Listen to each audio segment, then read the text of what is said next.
kulankii saddexaad ee kalfadhiga shanaad golaha shacabka ayaa maanta fashil ku soo dhamaaday kadib markii uu buuq hareeyay fadhiga baarlamaanka federaalka Soomaaliya. buuqa ayaa ka dhashay gadaal markii gudoomiyaha golaha shacabka uu soo jeediyay in saxaafadda banaanka looga saaro kulanka. 104 mudane ayaa u codeysay soo jeedintaasi halka 42 kalena u codeeyeen in wariyaashu ay joogaan kulanka baarlamaanka. sida uu natiijada ku dhawaaqayo gudoomiye Maxamed Mursal Sheekh Cabdiraxmaan. fadhigan fadhi xiran inuu noqdo fadhi xiran inuu noqdo codeeyay 104 waxaa aamusnaan u codeeyay 20 fadhi furan inuu noqdo 42 u codeysay.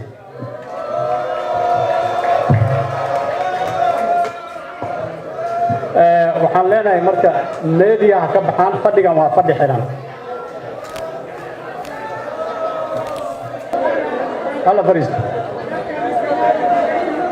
alla fariisto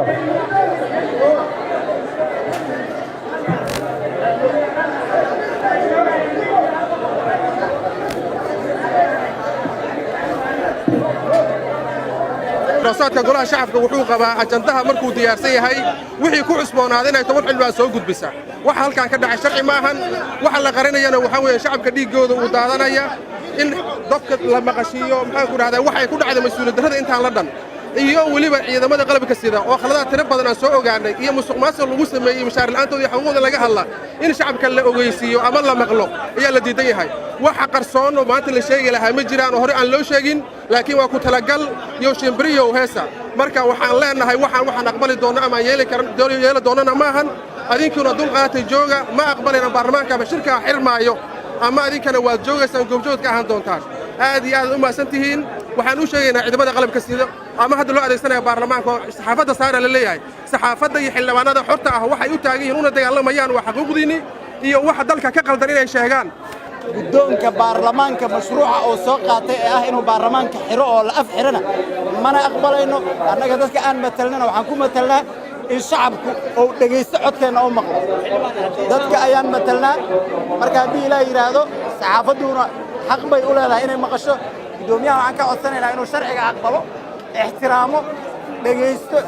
dadka Soomaaliyeed ee u baahan inay maqlaan xaq bay u leeyihiin gudoomiyaha golaha shacabka way ma aha gudoomiye kooxeed ma aha waa gudoomiyihii golaha shacabka inuu gudoomiyihii golaha shacabka noqdaan ka codsanaynaa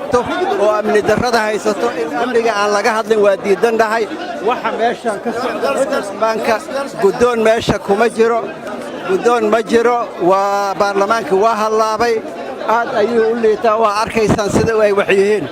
marka shacabkaan misalna annaga shacabkan dhamaanaya waa dadkayna waaye mana yeelayno in la yiraahdo waxaan ka qarinaynaa shacabka dhibka haysto aan qarinaynaa oo meesha miidiyaha waa ka baxayaan waxaan yeelayna ma aha miidiyaha waxaan rabnaa inay joogaan sida wax loo waxeeyeyna